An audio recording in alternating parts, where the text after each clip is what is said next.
Olá, boa noite. Eu sou William Galvão e esse é o Jornal da Justiça desta terça-feira, 14 de fevereiro.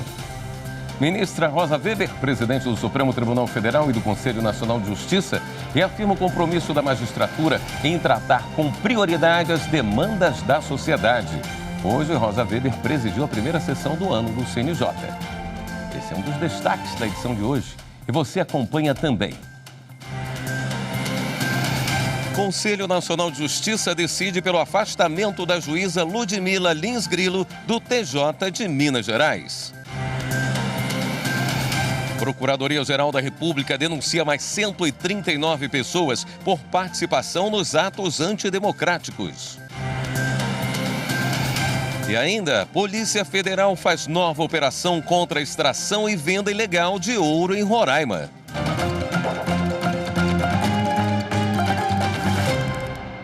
O Conselho Nacional de Justiça se reuniu hoje de manhã para a primeira sessão do ano.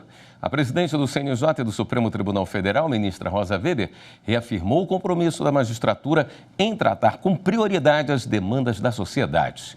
Reportagem de Evelyn Araújo.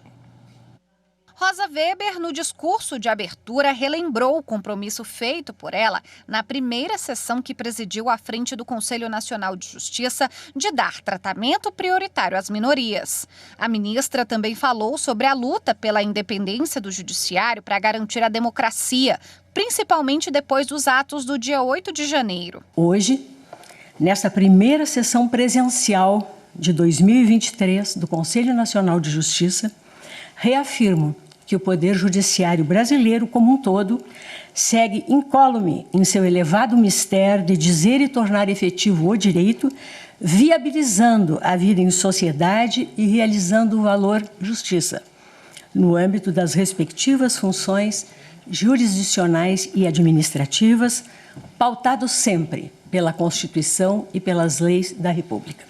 Na sessão, o Conselho Nacional de Justiça anunciou a criação da ferramenta Domicílio Judicial Eletrônico, que vai ser integrada à plataforma digital do Poder Judiciário, para facilitar a comunicação de atos processuais. A medida pretende reduzir custos, agilizar o processamento de informações e dar segurança às ações dos tribunais. O secretário especial de Programas, Pesquisa e Gestão Estratégica do CNJ, conselheiro Ricardo Fiorese, explicou sobre o funcionamento do domicílio judicial eletrônico. O domicílio judicial eletrônico, ele centralizará em um único ambiente virtual todas as comunicações processuais, citações e intimações, que venham a ser expedidas pelos tribunais brasileiros e que venham a ser destinadas a pessoas físicas e jurídicas, partes ou não da relação processual, desde que estejam cadastradas no sistema. Com isso, senhora presidente, o domicílio judicial eletrônico, ele vai beneficiar tanto tribunais quanto os destinatários das comunicações processuais. O Conselho Nacional de Justiça também decidiu pelo afastamento da juíza do Tribunal de Justiça de Minas Gerais, Ludmila Lins Grilo. A repórter Marta Ferreira acompanhou a sessão e tem mais informações. Boa noite, Marta. Boa noite, William. Boa noite a todos. Na sessão dessa tarde foram analisadas duas reclamações envolvendo a juíza Ludmila Lins, que é da comarca de Unai, em Minas Gerais. Na primeira, ela responde por baixa produtividade, excesso de processos paralisados e também ausência no fórum onde ela deveria atuar. Na segunda, ela responde por conduta inadequada de acordo com a função dela nas redes sociais, por manifestações políticas e também por criticar a Justiça Eleitoral. Antes desse caso ser levado a plenário hoje, o ministro Luiz Felipe Salomão, que é corregedor nacional de Justiça e relator das duas reclamações, determinou que fosse feita uma inspeção na comarca onde ela atuava, depois que diligências foram feitas pelo TJ de Minas Gerais que apontavam várias irregularidades. Diante da confirmação dessas irregularidades, o ministro Luiz Felipe Salomão votou hoje pela abertura de investigação e também pelo afastamento cautelar da magistrada, entendimento que foi seguido por unanimidade pelos conselheiros do CNJ. William. Obrigado, Marta. A Justiça autorizou mais uma operação da Polícia Federal contra a extração e venda de ouro de Roraima para outros estados. Desta vez, os policiais também encontraram diamantes, tudo retirado da terra indígena Yanomami. Acompanhe na reportagem de Renato Rosa. Um pote com dezenas de pedrinhas de diamantes, balança para pesagem de ouro, dinheiro, cadernos com anotações de clientes. Até o fim da tarde de hoje, os policiais cumpriram 13 dos 16 mandados de busca e apreensão em Roraima, São Paulo e em Goiás. Entre os investigados estão empresários, advogados e um servidor público de Boa Vista. Também foram determinados bloqueios de bens. As investigações começaram após uma abordagem da Polícia Rodoviária em Mato Grosso, quando foram apreendidos 4 milhões de reais escondidos num carro perto do município de Cáceres. A Polícia Federal identificou que o dinheiro seria apenas uma parcela de um esquema de sucessivas compras de ouro em Roraima. Segundo a PF, o dinheiro usado para comprar o ouro chegava até a capital Boa Vista, principalmente pelas estradas, de onde o produto era levado em aeronaves. A suspeita é que o funcionário de uma companhia aérea ajudava no despacho do mineral. O ministro Ricardo Lewandowski, do Supremo Tribunal Federal, suspendeu a ação penal contra Paulo Okamoto, um dos diretores do Instituto Lula, por considerar que as provas da ação foram julgadas como imprestáveis pelo STF. O ministro Ricardo Lewandowski determinou a suspensão de ação penal que tramita na 10ª Vara Federal Criminal de Brasília contra Paulo Okamoto, um dos diretores do Instituto Lula, baseada em elementos de prova declarados imprestáveis pela segunda turma do STF. Os fatos envolvem supostas doações ao Instituto Lula. Na análise do pedido, o ministro Ricardo Lewandowski observou que Okamoto responde à mesma ação penal em curso na Justiça Federal em Brasília, baseada em elementos obtidos a partir de acordo de leniência celebrado pelo Odebrecht com o Ministério Público Federal. E a seguir, Procuradoria-Geral da República denuncia mais 139 pessoas envolvidas nos atos antidemocráticos. Voltamos já.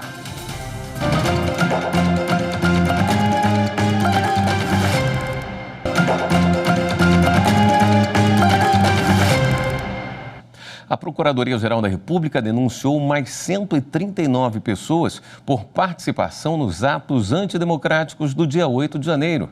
Ao vivo, a repórter Viviane Novaes tem as informações. Boa noite, Viviane.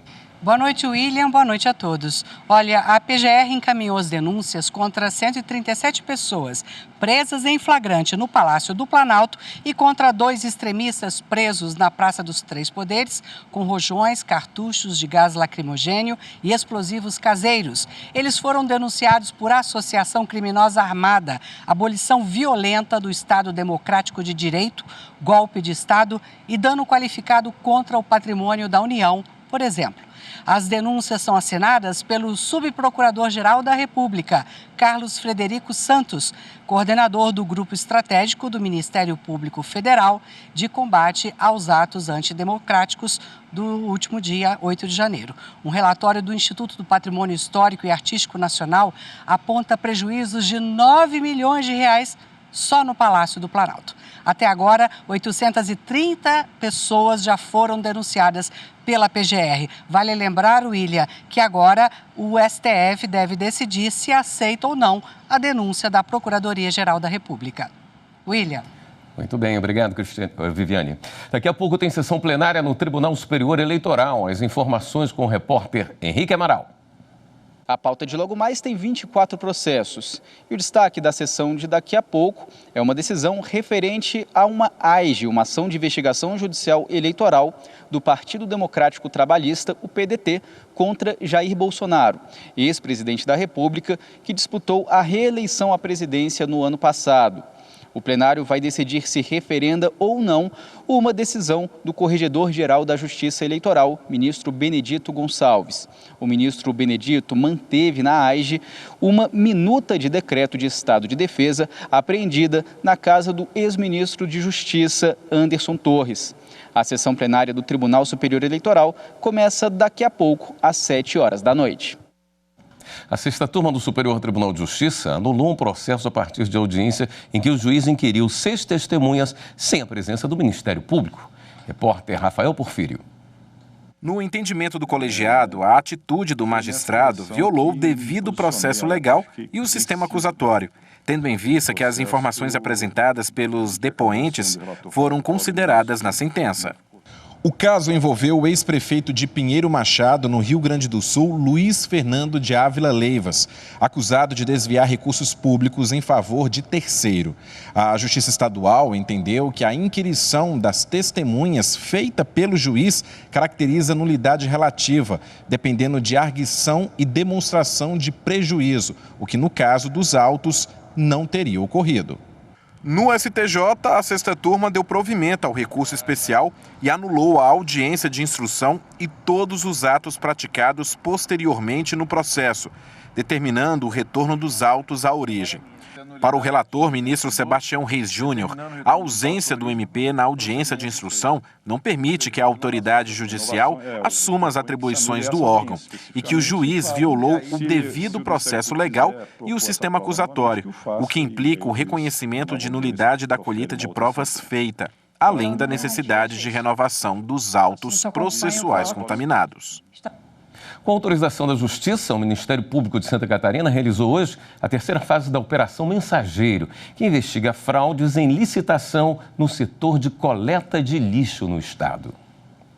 Foram cumpridos hoje 2 mandados de prisões preventivas e 8 de busca e apreensão no sul do estado. A autorização da Justiça levou em conta o depoimento de testemunhas, investigados e análise das provas recolhidas na primeira fase da operação em dezembro do ano passado. A Operação Mensageiro apura a suspeita de fraude em licitação, corrupção ativa e passiva, organização criminosa e lavagem de dinheiro no setor de coleta e destinação de lixo em Santa Catarina. Ao todo, até agora, já foram cumpridos 121 mandados de busca e apreensão e 22 mandados de prisão. Todos seguem presos preventivamente. As investigações correm em segredo de justiça. A 8ª turma do Tribunal Superior do Trabalho rejeitou o recurso da Uber do Brasil contra a decisão que reconheceu o vínculo de emprego de uma motorista do Rio de Janeiro. Segundo o relator, ministro Agra Belmonte, a relação da motorista com a empresa é de subordinação clássica. Isso porque ela não tem qualquer controle sobre o preço da corrida, o percentual do repasse, a apresentação e a forma da prestação do trabalho. Acompanhe na reportagem de Rafael Oliveira. A motorista trabalhou na Uber entre 2018 e 2019. Ela afirmou que recebia em média R$ 2.300 por mês e gastava mais ou menos R$ 500 com manutenção do carro e combustível. Na ação trabalhista, além do reconhecimento de vínculo de emprego, ela pediu horas extras, ressarcimento desses valores e indenização por danos extrapatrimoniais. Em primeiro grau, o pedido foi negado. Após a sentença, o Tribunal Regional do Trabalho da 1ª Região, no Rio de Janeiro, analisou uma proposta de acordo apresentada pela Uber. Caso aceitasse, a motorista receberia R$ 9.000 a título de indenização e desistiria do recurso. Porém, o TRT não homologou o acordo por entender que os termos eram inadequados. Em seguida, o TRT reconheceu o vínculo de emprego. O caso chegou ao Tribunal Superior do Trabalho. O relator na 8ª turma, ministro Agra Belmonte, ressaltou que a finalidade do acordo proposto pela Uber não foi a conciliação em si, como meio alternativo de solução de conflitos, mas um agir deliberado para impedir a existência, a formação e a consolidação da jurisprudência reconhecedora de direitos trabalhistas dos motoristas. Segundo o relator, essa conduta configura abuso processual de direito. Para o ministro Agra Belmonte, apesar de o serviço ser conduzido por um algoritmo, os direitos trabalhistas são devidos ao prestador. É verdade que há motoristas que se ativam quando querem e se deslogam também quando querem, mas quando fazem são penalizados. Inclusive, isso influi na pontuação que recebem. Eles, evidentemente, não são subordinados ao algoritmo. O algoritmo é uma fórmula matemática, né? Ninguém é subordinado à fórmula matemática nenhum.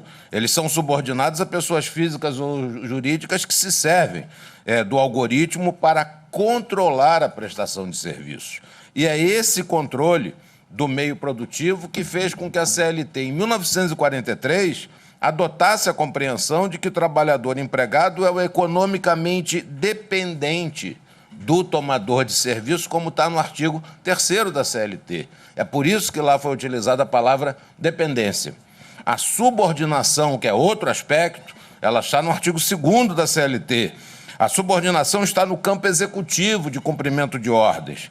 A dependência está no campo administrativo de gestão dos meios produtivos. Quem tem o controle dos meios produtivos, quem tem acesso aos meios produtivos é o empregador. Foi isso que fez, nas origens, o direito do trabalho florescer como um direito protetivo. Basta a Uber deslogar o motorista do sistema para que ele fique excluído do mercado de trabalho. Então, basta isso para a demonstração de que quem tem o controle do meio produtivo é exatamente a Uber. O ministro Alexandre Ramos apresentou voto divergente. Segundo ele, as condições para o trabalho dos motoristas de aplicativo não configuram subordinação. Entre outras coisas, o veículo era da própria reclamante, o seu telefone celular era próprio, os custos de internet, de manutenção, eram arcados, esses custos, pela própria reclamante. Também são premissas irrefutáveis, porque objeto de confissão real pelo depoimento pessoal da reclamante, que se cadastrou no aplicativo em janeiro ou fevereiro de 2018, mas só começou a trabalhar efetivamente no final do ano. Então, aqui me parece que uma liberdade que não se adequa com o pressuposto de subordinação. Nenhuma empresa faz um contrato para exploração de força de trabalho com essa total liberdade quanto ao início. Mas o ministro Alexandre Ramos acabou vencido nesse julgamento.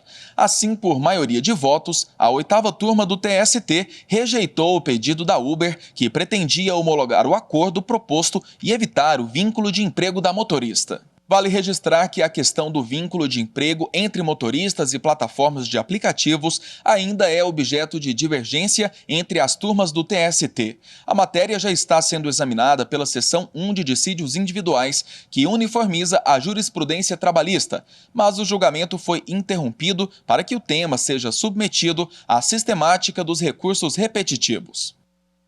No próximo bloco, o INSS pede ao Supremo a suspensão de todos os processos sobre a chamada revisão da vida toda. Voltamos já.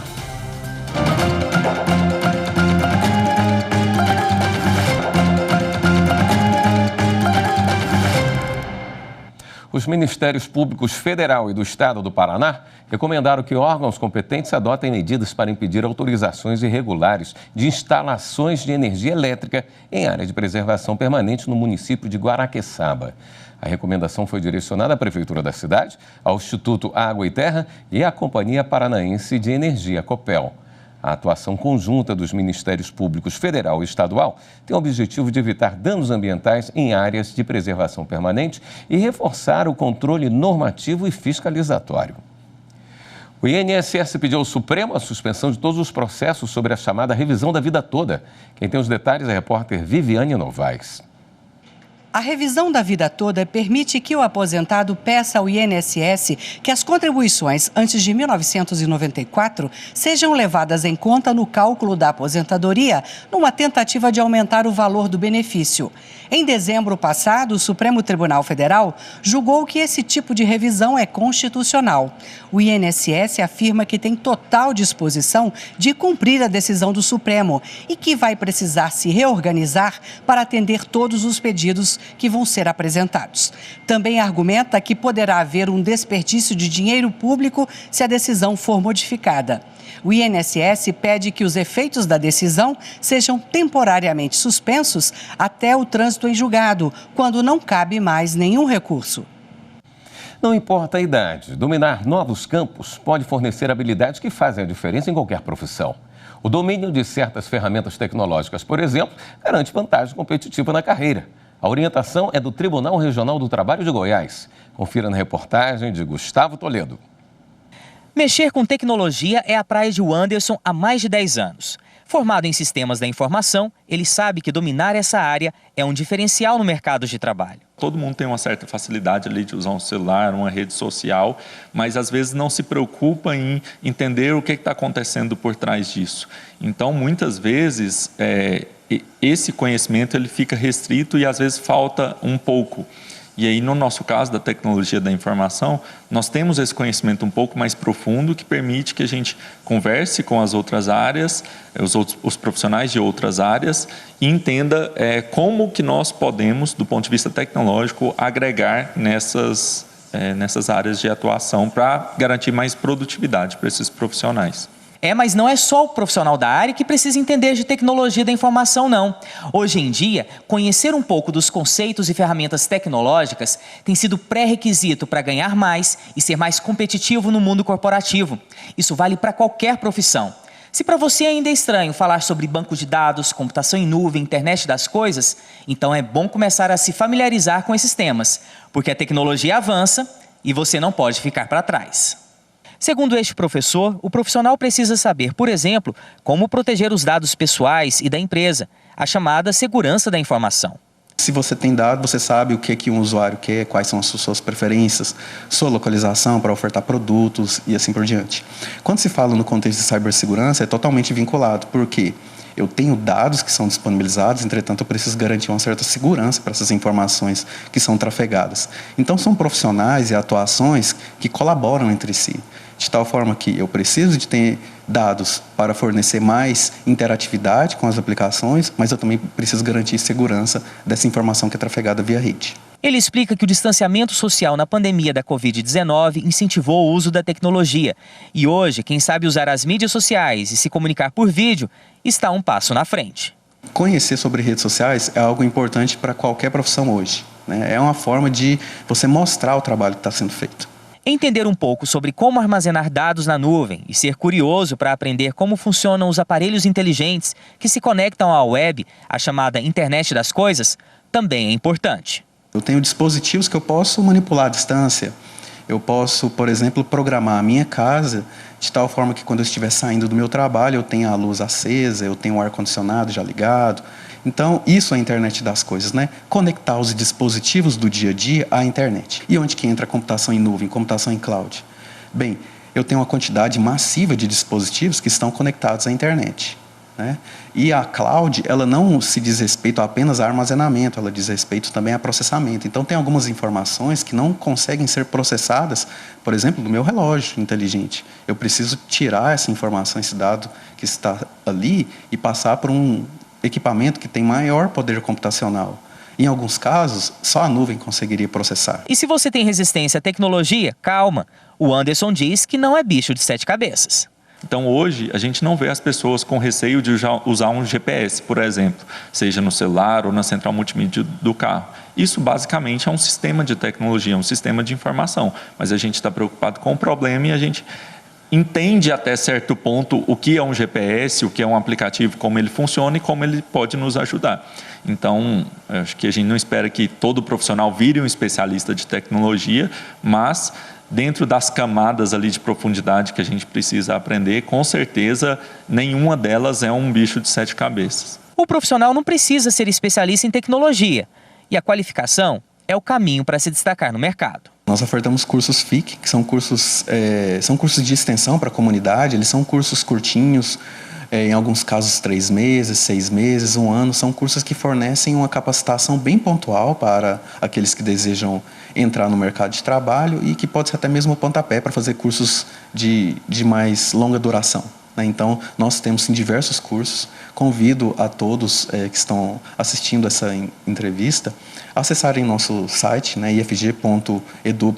Lá terão acesso ao catálogo de cursos que nós temos ofertado nesse momento.